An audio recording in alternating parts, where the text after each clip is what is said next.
देवी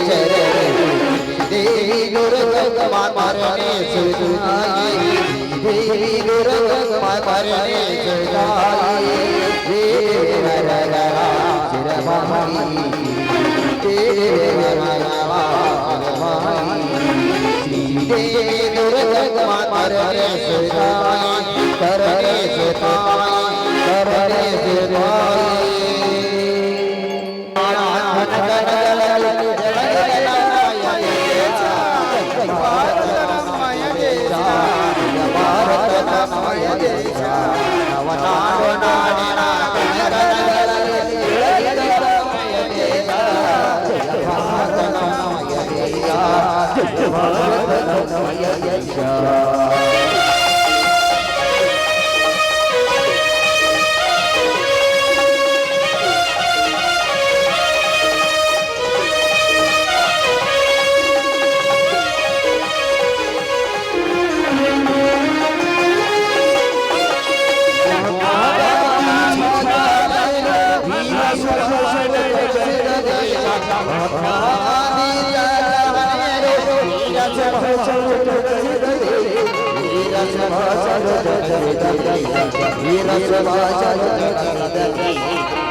शरणं शरणं शरणं देवी कृपा करे पालिಸುವವರತಾ ತಾಯೇ ಶ್ರೀ ಗೌರಿ ಪಾಲಿಸುವವರತಾ ತಾಯೇ ಶ್ರೀ ಗೌರಿ ಶರಣಂ ಶರಣಂ ಶರಣಂ ದೇವಿ ಕೃಪಾ करे शरणं शरणं शरणं देवी कृपा करे पालिಸುವವರತಾ ತಾಯೇ ಶ್ರೀ ಗೌರಿ ಪಾಲಿಸುವವರತಾ ತಾಯೇ ಶ್ರೀ ಗೌರಿ ಶರಣಂ ಶರಣಂ ಶರಣಂ ದೇವಿ ಕೃಪಾ करे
ನೀ ಬೆಳಕಾಗಿ ಬಾರಮ್ಮ ಕರುಣೆಯ ತೋರಮ್ಮ ತಾಯೇ ಶ್ರೀ ಗೌರಿ ಕರುಣೆಯ ತೋರಮ್ಮ ತಾಯೇ ಶ್ರೀ ಗೌರಿ ಶರಣಂ ಶರಣಂ ಶರಣಂ ದೇವಿ ಕೃಪಾ ಕರೆ ದೇವಿ ಕೃಪಾ ಕರೆ ದೇವಿ ಕೃಪಾ ಕರೆ.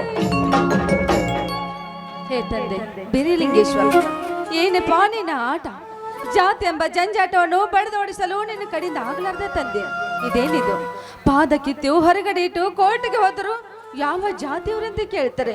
ಹೀಗಾದ್ರೆ ನಮ್ಮಂತ ಬಡವರನ್ನು ಯಾಕೆ ಈ ಬಡತನದಲ್ಲಿ ಹುಟ್ಟಿಸಿದೆ ದೇವರೇ? ಯಾಕೆ ಹುಟ್ಟಿಸಿದೆ? ಈ ಬಡತನವನ್ನು ನಿನ್ನಿಂದ ಹೊಡೆದೋಡಿಸಲು ಆಗಲೇನಪ್ಪ ದೇವರೇ, ಆಗೋದಿಲ್ಲ.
ಕನಕ ಕನಕ ಬನ್ನಿ ಸ್ವಾಮಿ, ಈಗ ಬಂದ್ರ? ನಾನು ಏನು ಕನಕ, ನೀ ನೋಡಿದ್ರೆ ಜಳಕ ಮಾಡಿ ಮಡೆ ಹುಡಿಯಿಂದ ದೇವರ ಪೂಜೆ ಮಾಡ್ತಿದೀಯ. ನಾನು ಇನ್ನೂ ಜಳಕ ಮಾಡಿಲ್ಲ, ಒಳಗಡೆ ಹನಿ ನೀರು ಸಹ ಯಾಕೆ ಕನಕ? ನೀರನ್ನು ತೆಗೆದುಕೊಂಡು ಬರಬಾರದೆ? ಇಲ್ಲ ರೀ, ಇನ್ನು ಮುಂದೆ ನಾನು ನೀರು ತರಲು ಹೋಗುವುದಿಲ್ಲ. ಯಾಕೆ ಕನಕ, ಏನಾಯ್ತು ನಿನಗೆ? ಏನಾಯ್ತು ಅಂತ ಕೇಳ್ತಾ ಇದ್ರಲ್ರಿ. ಇವತ್ತು ಬೆಳಿಗ್ಗೆ ಎದ್ದು ನೀರ್ ತರೋಣಂತ ನೀರಿಗೆ ಹೋದ್ರೆ ಆ ವೆಂಕಟರೆಡ್ಡಿಯವರ ಮನೆ ತಂದವರು ನನಗೆ ಬಾಯಿಗೆ ಬಂದಂತೆ ಬೈದ್ರಿ. ನೀನು ಕೀಳು ಜಾತಿಗಳಂತ ತಿಳಿದು ಬೈದು ನನ್ಗೊಂದು ಕೊಡ ನೀರನ್ನು ಎತ್ತಿ ಹಾಕಿ ಕಳಿಸಿದ್ರಿ ಸ್ವಾಮಿ ಅವರು. ಏನು, ನಿನಗೆ ನೀರನ್ನು ಎತ್ತಿ ಹಾಕಿ ಕಳಿಸಿರೆ? ಕನಕ, ದುಡ್ಡಿನ ದುರ್ಬುದ್ಧಿ ಮನದಲ್ಲಿ ದಟ್ಟವಾಗಿ ಒಟ್ಟಿದೆ. ಜಾತಿ ನಾವೇ ದೊಡ್ಡವರು ಎಂಬ ಕೆಟ್ಟ ಭಾವನೆ ಬೆಟ್ಟದ ಆಕಾರವಾಗಿ ಬೆಳೆದು ನಿಂತಿದೆ ಕನಕ. ಅಂತವ್ರ ಬಗ್ಗೆ ನೀನೇನು ತಲೆ ಕೆಡಿಸೋಬೇಕು ಕನಕ, ನೀನೇನು ತಲೆ ಕೆಡಿಸಿಕೊಳ್ಳಬಾರದು. ರೀ, ಏನ್ರಿ ನೀವು ಅಂತವ್ರ ಬಗ್ಗೆ ತಲೆ ಕೆಡ್ಸ್ಕೊಂಬಾರ್ದು ಅಂದ್ರೆ ಹೇಗ್ರಿ? ಹಾಗಾದ್ರೆ ನಾವು ನೀರು ಕಾಣೋದಾದ್ರೆ ಹೇಗ್ರಿ? ಯಾಕೆಂದ್ರೆ ನಮ್ಮಲ್ಲಿರೋ ಊರಲ್ಲಿರುವ ಬೋರ್ಗಳೆಲ್ಲ ಅವ್ರ ಹೊಲದಲ್ಲಿದೆ ಅಂತಾರಿ. ಹುಚ್ಚಿ, ನಮ್ಮೂರಲ್ಲಿ ಇರುವ ಬೋರ್ಗಳೆಲ್ಲ ಅವ್ರ ಜಾಗ ನಿನಗ್ಯಾರು ಹೇಳಿದರು? ಅವೆಲ್ಲವೂ ಸರ್ಕಾರದ ಸ್ವತ್ತು. ಸಾರ್ವಜನಿಕರಿಗೆ ನೀರಿನ ತೊಂದರೆ ಆಗಬಾರದೆಂದು ಸರ್ಕಾರದವರೇ ಒಂದೊಂದು ಊರಿಗೆ 3-4 ಬೋರ್ಗಳು ಹಾಕಿದ್ದಾರೆ. ಅದನ್ನು ಜನ ತಪ್ಪಾಗಿ ತಿಳಿದುಕೊಂಡು ನಂದೇ ಬೋರು, ಈ ನಂದೇ ಜಾಗ, ಇದು ಎಲ್ಲವೂ ನಂದೇ ಹೇಳೋ ಜನರು ಶಾಶ್ವತ ಕನಕ, ಶಾಶ್ವತವಲ್ಲ. ಅಂತರ ಬಗ್ಗೆ ನೀನೇನು ತಿಳ್ಕೊಳ್ಬೇಕು ಕನಕ. ನಾನು ಹೋಗಿ ಆ ವೆಂಕಟರು ತೀರಿಸಿ ಬರ್ತೇನೆ, ನೀನು ಮನೆಗೆ ಹೋಗು. ರೀ, ನಿಂತ್ಕೊಳ್ರಿ. ಯಾಕೆ ಕನಕ? ರೀ, ಮಾತಿನ ಬರದಲ್ಲಿ ದೇವ್ರ ಪ್ರಸಾದ ಕೊಡೋದು ಮರ್ತು ಬಿಟ್ಟಿದ್ದೆ. ಬನ್ರಿ, ದೇವ್ರ ಪ್ರಸಾದ ತೆಗೆದುಕೊಳ್ಳ ಬನ್ನಿ. ಕನಕ, ನನಗೆ ದೇವರ ಪ್ರಸಾದ ಬೇಕಾಗಿಲ್ಲ ಕನಕ.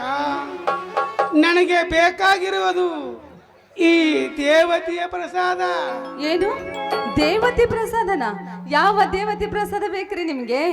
ನನ್ನ ಬಾಳಿನ ಸಂಗಾತಿಯಾಗಿ ನನ್ನ ಮನೆ ಬೆಳಗುವ ದೀಪವಾಗಿ ಬಂದಿರುವ ಈ ನನ್ನ ಕನಕಾದೇವಿಯ ಕೆನ್ನೆ ಪ್ರಸಾದ ಬೇಕು. ಅಯ್ಯೋ ಏನ್ರಿ ಇದು ನಿಮ್ಮ ಹುಡುಗಾಟ?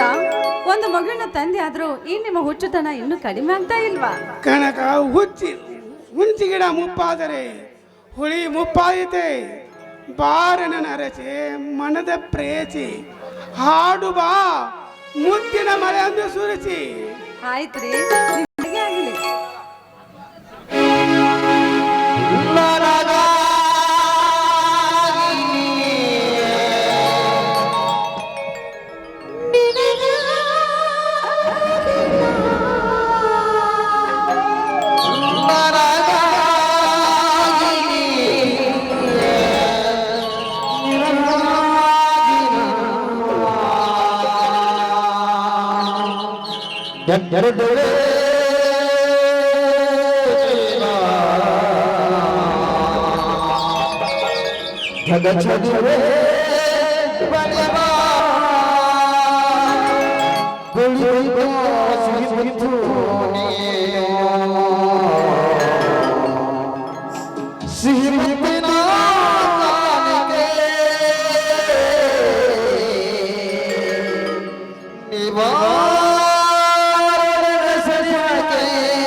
ಈ ಗುಲಾಬಿಯು ನಿನಗಾಗಿ ಚಚ್ಚವು ಪರಿಮಳ ನಿನಗಾಗಿ ಈ ಗುಲಾಬಿಯು ನಿನಗಾಗಿ ಚಚ್ಚವು ಪರಿಮಳ ನಿನಗಾಗಿ ಈ ಹೂವಿನಂತ ಓಡತಿ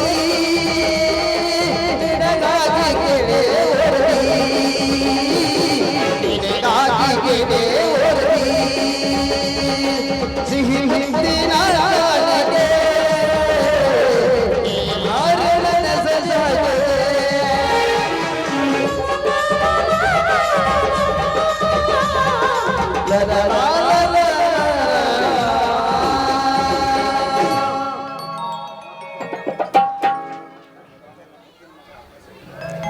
ಕನಕ, ನಿನ್ನ ಮುದ್ದಿನ ಮಗ ಆಕಾಶ್ ಎಲ್ಲಿ?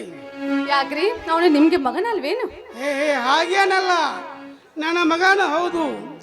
ಆದರೆ ನನಗಿಂತ ನಿನ್ನ ಮೇಲೆ ಬಹಳ ಪ್ರೀತಿ ಅಲ್ಲವೇ, ಅದಕ್ಕೆ ನಾನು ನಿನ್ನ ಕೇಳಿದೆ. ಹಾ ಹೌದ್ರಿ, ನನ್ನ ದೇವರ ಮನದಲ್ಲಂತ ನನ್ನ ಮಗ ಇತ್ತ ಕಡೆ ಬರ್ತಾ ಇದ್ದ ನೋಡ್ರಿ ಅಲ್ಲಿ.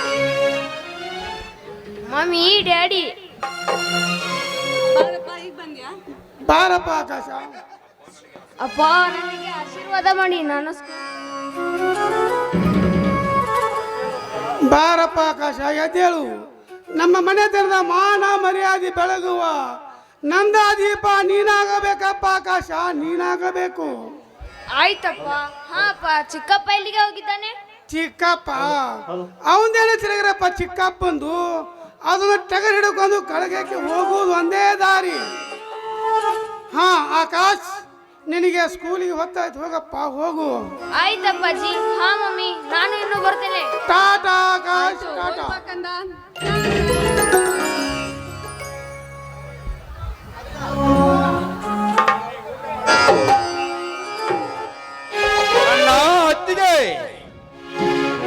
ಬಾಮ ಇದನ್ನ ಈಗ ಬಂದೇನಪ್ಪ. ಹೌದಮ್ಮ. ಯಾಕೆ ಬೀರಪ್ಪ, ಟಗರಲ್ಲೇ ಕೆಳಗೆ ಕೈಯಲ್ಲಿ ಟಗರ್ ಹಿಡ್ಕೊಂಡು ಒಂದು ಆದವನು, ಕೈಯಲ್ಲಿ ಟಗರಲ್ಲೇ ಕೊಲ್ಲಿ ಹಿಡ್ಕೊಂಡು ಬಂದಿಲ್ಲಪ್ಪ ತಮ್ಮ. ನಮ್ಮ ಟಗರು ಕನದಲ್ಲಿ ಜಯಶಾಸ್ತ್ರಿನಪ್ಪ ಬೀರಪ್ಪ, ಜಯಶಾಸ್ತ್ರಿ. ಅಣ್ಣ, ಗೆಲುವಿನ ರೂವಾರಿಯನ್ನೇ ಬೆನ್ನಿಗೆ ಕಟ್ಟಿಕೊಂಡ ಬಂದಿರುವ ಈ ನಿನ್ನ ತಮ್ಮ ಬೀರಪ್ಪನ ಟಗರಿಗೆ ಸೋಲಿನ ಸುಳಿ ಎಲ್ಲಿಂದ ಸುಳಿಯಬೇಕಣ್ಣ? ನಮ್ಮ ಟಗರಿಗೆ ಪ್ರಥಮ ಬಹುಮಾನವಾಯಿತು. ಹೌದೇನಪ್ಪ ಮೈದನ, ಬಹುಮಾನವಾಗಿ ಏನ್ ಗಿಫ್ಟ್ ಕೊಟ್ಟಿದ್ದಾರಪ್ಪ ಹಾಗಾದ್ರೆ? ಹೊತ್ತಿಗೆ 5,001 ರೂಪಾಯಿ, 1 ತೊಲೆ ಬಂಗಾರವಿತ್ತು ಹೊತ್ತಿಗೆ. ಆದರೆ ಈ ನಿನ್ನ ಮೈದುನ ಪ್ರಥಮ ಬಹುಮಾನವನ್ನು ಬಿಟ್ಟು 3ನೇ ಬಹುಮಾನವಾದ ಈ ಕೊಟ್ಲೆಯನ್ನು ತೆಗೆದುಕೊಂಡು ಬಂದಿದ್ದೇನೆ ಅತ್ತಿಗೆ. ಏಕೆ ಬೀರಪ್ಪ ಹಾಗೇಕೆ ಮಾಡಿದೆ? ಅಣ್ಣ, ನಮ್ಮ ಟಗರ ಗಳಿಸಿದ ಪ್ರಥಮ ಬಹುಮಾನವನ್ನು ನಾನು ತೆಗೆದುಕೊಳ್ಳಬೇಕೆಂದು ಕಣದೊಳಗೆ ಕಾಲಿಟ್ಟೆ. ಅಲ್ಲಿ ಕಾಲಿಡುವುದರ ಹೊರಗಾಗಿ ಗೊತ್ತಾಯಿತು ನನ್ನ ಅತ್ತಿಗೆಗೆ ಜಾತಿಯ ಅವಮಾನವಾಗಿದೆ ಎಂದು.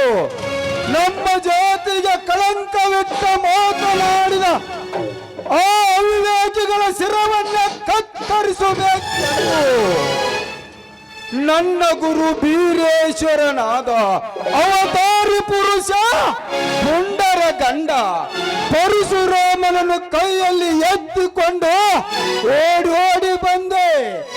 ಅವರನ್ನು ತುಂಡು ತುಂಡಾಗಿ ಕತ್ತರಿಸಿ ಹಾಕಬೇಕೆಂದು. ಅತ್ತಿಗೆ, ಯಾರವರು ನಮಗೆ ಅವಮಾನ ಮಾಡಿದವರು? ಏನು ನನಗೆ ಅವಮಾನ ಮಾಡಿದ್ರ? ಇಲ್ಲಪ್ಪ ಮೈದನ, ಯಾರು ನಿನ್ನ ಮುಂದೆ ಸುಳ್ಳು ಹೇಳಿ ಕಳಿಸಿರ್ಬೋದು. ಸುಳ್ಳು ಅತ್ತಿಗೆ. ಆದ ಅವಮಾನ ಮುಚ್ಚಿಟ್ಟುಕೊಂಡು ಈ ನಿನ್ನ ಮೈದುನ ಬೀರಪ್ಪನ ಮುಂದೆ ಸುಳ್ಳಿನ ಶಿಖರವನ್ನೇ ಕಟ್ಟಿ ನನ್ನ ಸಿಟ್ಟನ್ನು ಶಾಂತಗೊಳಿಸಬೇಡಮ್ಮ. ಯಾವುದು ಭಯವಿಲ್ಲದೆ ಬೆತ್ತರಿಸುವ ಅತ್ತಿಗೆ ಆಹಾರದ ಮಕ್ಕಳ ಹೆಸರನ್ನು. ಈಗಲೇ ಹೋಗಿ ಅವರನ್ನು ದರದರನೆ ಎಳೆದು ತಂದು ಜಾತಿಯ ಭೂತ ಬಡಿಸಿಕೊಂಡಿರುವ ಆ ಕೋತಿನ ಮಕ್ಕಳನ್ನು ಅಟ್ಟಟ್ಟಾಗಿ ಕಳೆದು ಬರುವೆ. ಬೀರಪ್ಪ, ಸುಮ್ಮನೆ ಕಡ್ಡಿ ಒಯ್ದು ಗುಡ್ಡೋಳು ಮಾಡಬೇಡಪ್ಪ.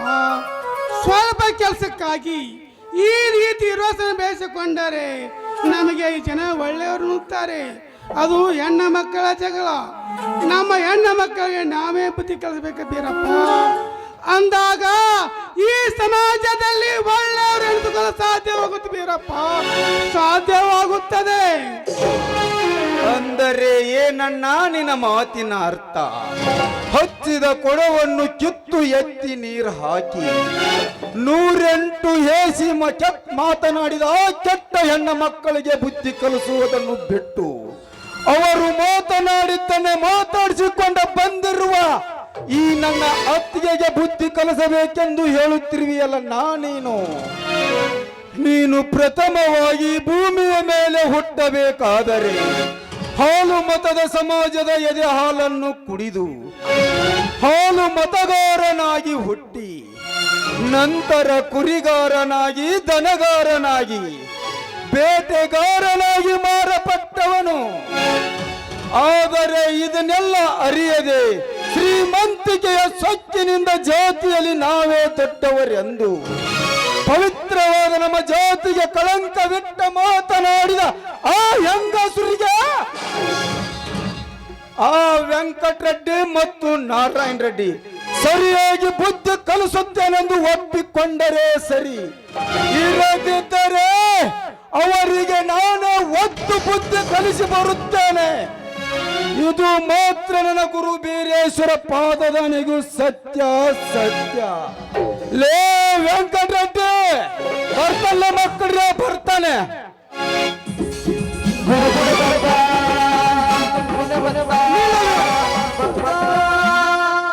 ಏನು ಕಣಕ, ನಮ್ಮ ಜಾತಿಗೆ ಅವಮಾನ ಆಗಿದೆ ಎಂದು ಸಿಟ್ಟಿನ ಆವೇಶದಲ್ಲಿ ತಮ್ಮ ಹೊಟ್ಟೆ ಬಿಟ್ಟ. ಮೊದಲೇ ಈ ಊರ ವೆಂಕಟರೆಡ್ಡಿ ಅಂದರೆ ಊರನೇ ಗದ ನಡುತ್ತಿರುವಾಗ ಕನಕ ನಮ್ಮ ತಮ್ಮನಿಗೆ ಮಾತ್ರ ಅಪಾಯ ತಪ್ಪಿದ್ದಲ್ಲ ಕನಕ. ನಾನು ಹೋಗಿ ಅವನು ಕರೆದುಕೊಂಡು ಬರ್ತೇನೆ, ನೀನು ಹೋಗಿ ಅಡಿಗೆ ಸಿದ್ಧತೆಯನ್ನು ಮಾಡು. ಆಯ್ತು ಸ್ವಾಮಿ, ಬೇಗ ಹೋಗಿ ಕರೆದುಕೊಂಡು ಬನ್ನಿ. ಆಯ್ತು ಕನಕ.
ರಾವಣ ರಾಜ್ಯದಿಂದ ಹಿಡಿದು ರಾಮ ರಾಜ್ಯದವರೆಗೆ ಬೀಸಿತು ರಾಜಕೀಯ ಬಿರುಗಾಳಿ.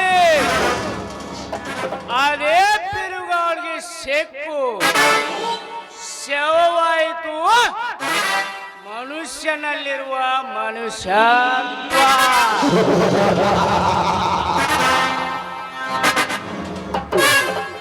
ಕೇವಲ ಓಟಿಗಾಗಿ ಕೈಯಲ್ಲಿ ಕತ್ತಿಯಲ್ಲಿ ಹಿಡಿದು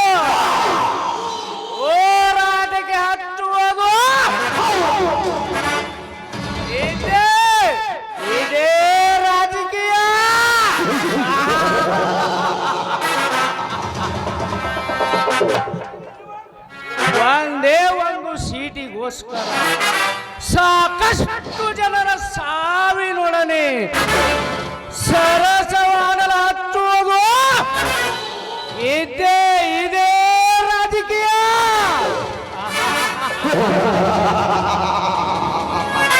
ಒಂದು MLA ಸೀಟಿಗೋಸ್ಕರ ಎದ್ದ ಬೆದ್ದ ಆಸ್ತಿಯನ್ನು ಮಾರಿಕೊಂಡು ಕೊನೆಗೆ ಬೆದ್ದ ಮೇಲೆ ಬೀದಿಗೆ ಬರುವಂತೆ ಮಾಡುವುದು ಇದೇ ರಾಜಕೀಯ.